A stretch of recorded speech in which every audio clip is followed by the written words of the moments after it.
Bonjour à tous, une nouvelle vidéo illustrative d'un article qui est présent sur malecal.com. Donc c'est une page qui vous explique un peu comment vérifier si votre ordinateur a été hacké ou piraté, c'est-à-dire surtout infecté par des virus logiciels malveillants. Donc cette page est basée en fait sur deux ou trois programmes qui sont, contrairement à d'autres tutoriels classiques, ce sont pas des programmes qui visent à scanner votre ordinateur dans tous les sens et à vous dire si il y a des détections ou choses ou virus malveillants qui sont installés. En fait, c'est plus une page qui vous guide dans la surveillance des applications qui sont en cours de fonctionnement. C'est plus pour des utilisateurs, on va dire, confirmés. Même si après, avec la vidéo, ça un utilisateur, on va dire débutant, peut peut-être quand même arriver à surveiller son Windows. Donc, en fait, donc c'est basé sur deux applications qui s'appellent Process Explorer et Autorun. Alors, Process Explorer, c'est un gestionnaire de tâches avancées, c'est-à-dire que c'est un programme qui vous liste les applications et programmes en cours d'exécution sur Windows et qui a pas mal de fonctionnalités intéressantes. Donc le lien des téléchargements des programmes se trouve sur la page MyCal qui vous sera donnée à la fin de la vidéo. Donc pour lancer Process Explorer, il faut absolument le lancer avec les droits administrateurs pour qu'il ait toutes les fonctions. Donc pour ça, vous faites un clic droit exécuter en tant qu'administrateur et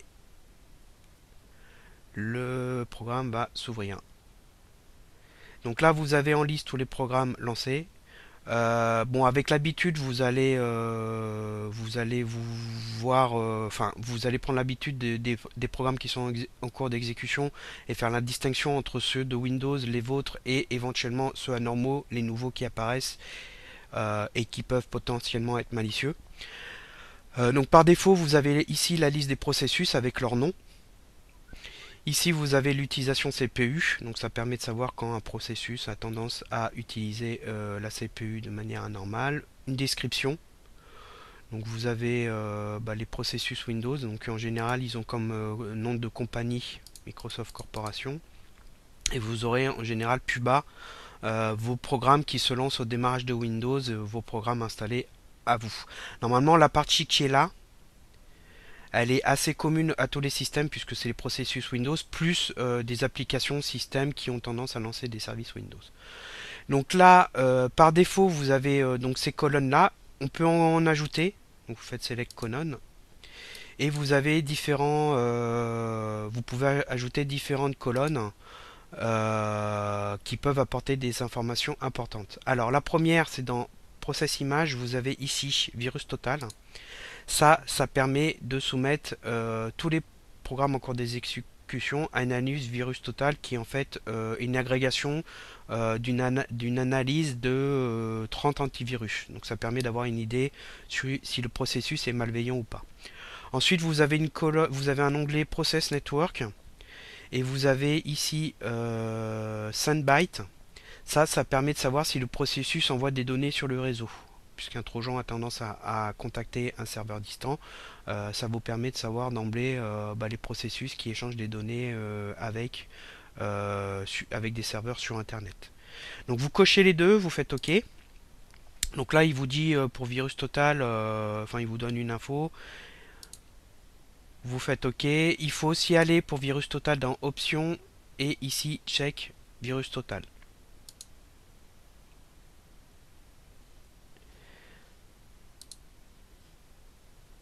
Donc là, il vous dit qu'il faut accepter la condition, les conditions, les termes de licence. Donc vous laissez la page s'ouvrir, bon, vous lisez, hein, c'est en anglais. Sinon, vous fermez et vous faites oui. Et voilà. Et donc là, vous avez la colonne virus total. Et il va soumettre petit à petit les processus en cours d'exécution pour avoir une idée sur, la légitimité ou non du processus. Ensuite, vous regardez, là je vous ai au niveau du network sendbyte, donc les données d'envoi, enfin les applications qui contactent des serveurs distants. Donc on voit que Process Explorer envoie des données tout simplement parce qu'il envoie les fichiers sur virus total, enfin il échange les données. Firefox aussi, c'est logique puisqu'il se connecte à des sites quand vous surfez. Malwarebyte aussi, puisqu'il contacte les serveurs Malwarebyte pour les mises à jour antivirus. On a CVCHhost, qui est un processus légitime Windows, qui peut aussi contacter des services distants pour les mises à jour Windows, etc. Même chose ici. Donc là, bah, on voit déjà qu'on a des processus en rouge. Alors on a Malwarebytes Service qui est en rouge, qui est pas forcément... Enfin, lui, il est légitime. On a Service KMS qui est en fait KMS Pico qui permet de craquer Windows. Donc là, il est détecté en malicieux, mais il n'est pas vraiment. Et on a aussi Inconnu ici. Donc ça, c'est pas bon signe. Ça signifie tout simplement que le processus il est inconnu au niveau de virus total, il n'est pas dans la base de données, donc il est relativement récent, ce qui peut indiquer, enfin il y a de grandes chances que ce soit un programme malveillant. Euh, alors si vous faites un clic droit dessus, vous avez un bouton Submit to Virus Total qui permet en fait de réanalyser le fichier, ce qui va le scanner sur la base virus total, qui va ensuite vous donner le résultat ici. Comme là il était inconnu, je l'ai renvoyé dessus et normalement on devrait avoir le statut avec toutes les détections. Donc là vous voyez, je vous avais dit 30 antivirus, en fait il y en a maintenant 62 dans la base virus total. Quand vous cliquez sur... vous avez un petit doigt qui se met, ça vous permet de lancer le navigateur web et d'arriver sur la page de scan virus total qui se présente de la manière suivante. Voilà. Donc là vous avez le processus et là vous voyez, bon c'est en anglais mais il vous met que, voilà, maintenant c'est en français. Donc il vous met que le fichier est en cours d'analyse et vous allez avoir le résultat avec le nom de l'antivirus et si il est sain ou détecté comme malicieux. Voilà. Donc là c'est l'antivirus by2. Bah là déjà on en a un qui le détecte comme malicieux et on a petit à petit des antivirus qui s'affichent avec la détection, le résultat ou pas. On va le laisser scanner. Là on en a un deuxième qui le trouve comme malicieux. On a McAfee qui le trouve aussi comme malicieux avec une détection générique. Même chose pour Kio. Microsoft lui Windows Defender ne le trouve pas comme malicieux. Malwarebytes même chose.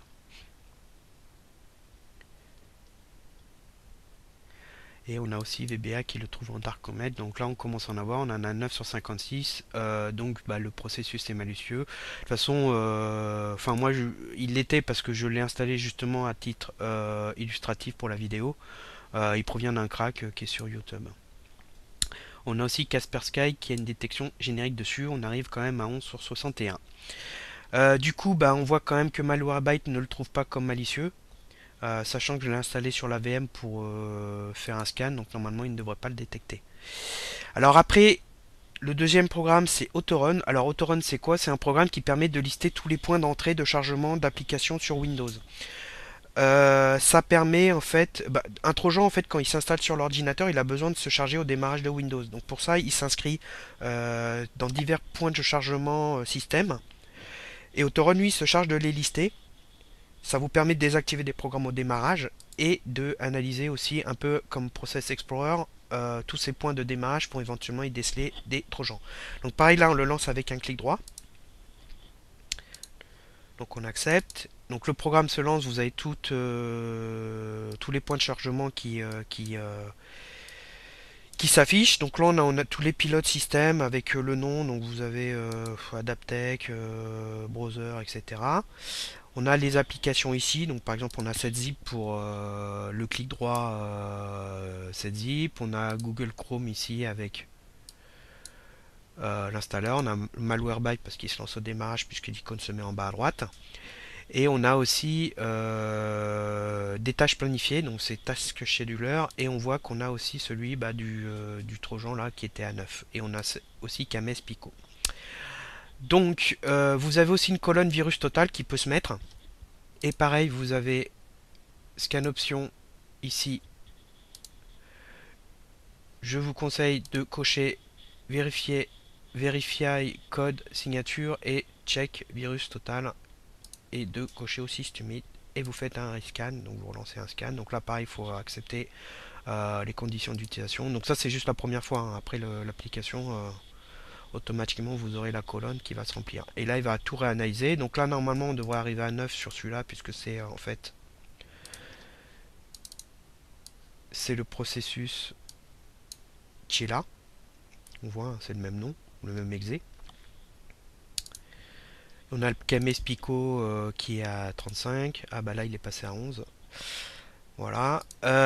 Donc là, bah, en clair, il n'y a pas photo, il est malicieux. De toute façon, il a un nom imbitable avec des noms aléatoires. Dès qu'il y a des noms aléatoires, c'est très louche. Donc c'est potentiellement, enfin c'est même la plupart du temps un trojan. Donc à partir de là, vous pouvez, vous êtes quasiment certain que votre ordinateur est infecté. Alors pendant ce temps-là, je vais lancer un scan Malwarebytes qui ne devrait pas le détecter. On va voir s'il y a d'autres détections qui permettent tout de même de le hors signature qui permettent de détecter le trojan. On va voir ce que Malwarebytes fait. Donc en fait, quand il est coché, bah, le programme se lance au démarrage. Donc si vous le décochez, il se lance pas. Alors je vais faire juste un F5 pour voir si en fait le trojan vérifie qu'on le désactive et se relance. Apparemment non. Donc là ça veut dire que une fois qu'il est décoché, si vous redémarrez Windows, le trojan il va pas se lancer. Donc il sera inactif, il sera plus actif sur le système à chaque démarrage. Donc déjà là, rien qu'avec ces deux programmes, vous avez déjà une idée de ce qui tourne sur l'ordinateur et qui est potentiellement malicieux. Donc là, le scan Malwarebytes est en cours. Il a détecté 6 menaces. Mais si on affiche en fait, donc il y a des trojans stolen data, c'est-à-dire en fait c'est la résultante de l'activité du trojan, à savoir des données qui sont volées. Donc en fait là, apparemment le trojan crée des captures d'écran, screenshot, ce qui permet aux pirates de voir ce qu'il y a sur l'ordinateur, mais il ne détecte pas le trojan initial, c'est-à-dire le trojan lui-même, qui est ici avec cet exé. Donc là, ça confirme bien que bah, à partir de virus total, la signature elle est pas connue et du coup, il ne détecte pas le trojan. En fait, si on regarde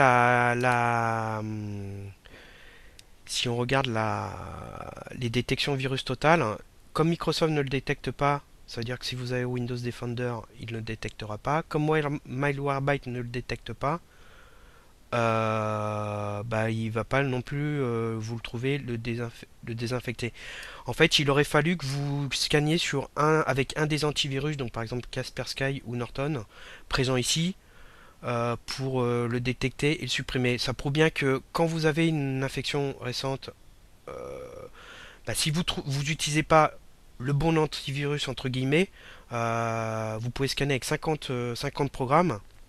Ils vont tous vous dire qu'il n'y a rien, ou ils vont vous détecter des trucs à côté sans virer, sans supprimer le trojan. Et du coup, bon, c'est un peu la limite des scans antivirus, c'est-à-dire que vous pouvez en faire 5-10, ben, si vous n'avez pas de chance et que vous ne prenez pas le bon, entre guillemets, au bon moment, ben, vous n'allez pas désinfecter l'ordinateur et vous allez même peut-être penser que l'ordinateur est propre. Donc là, on va laisser Malwarebytes terminer, mais ça ne devrait rien changer au résultat. Ah, on est à 8. Non, bah non, perdu. C'est du KMS Pico qui détecte.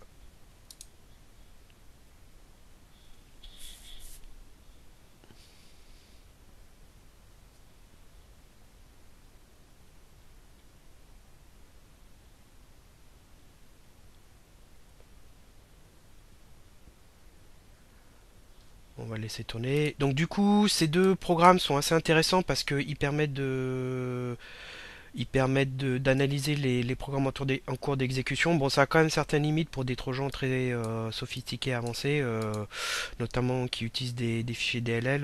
Ils ne seront pas scannés, donc vous les verrez pas. Mais bon, ça donne déjà un ordre d'idée. Si vous la couplez à un Malwarebytes et votre antivirus, ça peut déjà donner une idée, Sachant qu'en plus derrière, bon, sur la page, vous avez une autre méthode avec FRST, mais bon là, faut vraiment connaître. Vous avez aussi le forum qui vous permet, enfin nous, sur le forum, on peut vous aider à déterminer si votre ordinateur est infecté, donc n'hésitez pas. Mais je vous invite quand même à faire tourner quand même de temps en temps, au moins soit Process Explorer ou Autorun, plutôt Autorun. pour vérifier que votre ordinateur est infecté. Donc je vais vous donner le lien de la page du site, n'hésitez pas à la consulter, si vous avez des questions c'est sur le forum, et bah, si la vidéo vous a plu, n'hésitez pas à faire un plus, et